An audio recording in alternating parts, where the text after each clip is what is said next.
Hey, this is Billy, the Permaculture Pimp Daddy from Perma Pastures Farm.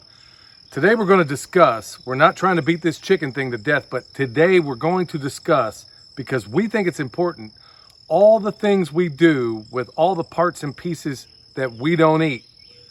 Now, there's essentially three ways we're going to describe today that, that you could employ, but there's really no shortage of things you could do. So with that said, let's take a look at it. Okay, so let's talk about the things we do with what's left of the carcasses. You might think, okay, man, that seems like an awful waste, but it isn't. Remember, this is permaculture, so there's nothing in a vacuum. Nothing goes to waste here. So here's one way in which we use our carcasses. Put them in you can make what I call pig sickles out of them. And this is debatable as to whether or not you should do this, but it works just fine for us. So these are little treats that we can give the pigs from time to time, and they really like it. Now, as far as all the stuff in here, the gizzards, the livers, the hearts, hey, you know what? A lot of people like to eat that stuff. I don't. I grew up with a grandmother who was raising 6 boys, and when we ate meat, 9 times out of 10 it was organ meat. And or think parts and pieces of a cow maybe that weren't all that desirable to most people, like cow tongue and things like that, which by the way is good. What I didn't like, even as a child, I still to this day don't like organ meat in any form. But these guys don't mind it so much. So, I don't look favorably at some of the meals I grew up eating, like boiled livers and gizzards and hearts in rice. Nah, that ain't for me. But these guys don't mind it at all. So without further ado, this is how they roll. They'll play with it for a while and then they'll get into eating it.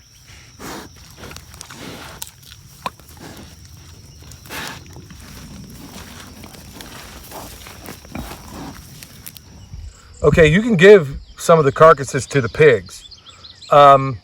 There's debate about whether or not that's something you should do, but another way, when you're done with this, with the processing, your chickens are in the freezer and you have all those parts and pieces that you need to find something to do with it, right here's your answer. You can put them, basically what we did right here is took a couple of compost piles and we layered it in an 18-day compost pile. So instead of using another source of nitrogen, we use the carcasses of the chickens. Now, I just flipped this yesterday in that 18-day compost. It was 4 days, remember? Go back and watch the previous video that we did about it. So it's the same process. We basically layered those chickens in there where I would a nitrogen layer. And I got to tell you, when I came back after 4 days, there was not a single carcass that was identified. Now, it looked a little bit like, it was, okay, disgusting. It looked a little bit like pulled pork, but there was not one carcass that was intact. Well, maybe 1 or 2 at the most. So essentially, we put it into that compost pile, cover it up. Now, folks, I will say, if you do smell anything, if you smell an ammonia flavor or you smell something that, smells like it's rotting flesh or whatever, then you're going to want to add a little more carbon. Okay, keep in mind, if you're going to do that, it has to be the hot compost method. And you might want to already be a deft hand at doing it before you start out putting chickens in it. So keep in mind, folks, these chickens did an awful lot to sustain us. And with their contribution, okay, it's more than a contribution, with their commitment for us, they're giving back. The minerals that all those chickens collected, all those things that were beneficial in their bones, in their flesh, in their feathers, those are in there also. All that stuff is going to go right back into the soil. So they never really stop contributing. And we'll take this stuff from here. It's going to go on these trees over here. It's going to go in some of our instant garden. It's going to go up into the vegetable boxes. We got so many different uses. But folks, the only real limitation in this whole process is your imagination. So instead of just throwing them in the dumpster, which I will say the first time I've ever done this, that was what I did. Don't do that. Don't make those mistakes.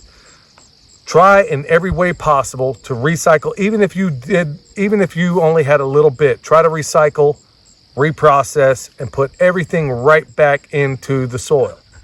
Okay, now, folks, this is another cutting edge way to deal with the chicken scraps. Now, you're thinking, okay, dude, this looks like a burn pile. You're right.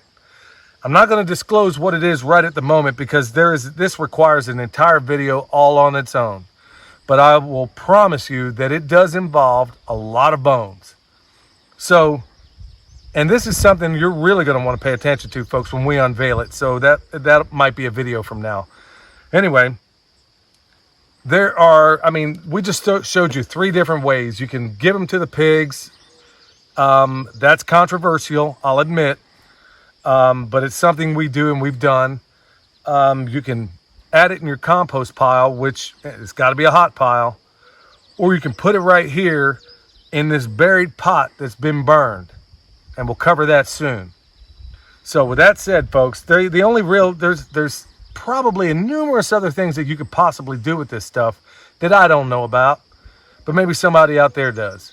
Anyway, until next time, this is Billy, the Permaculture Pimp Daddy, where PIMP stands for Permaculture is my passion, because it really is. We'll see you next time.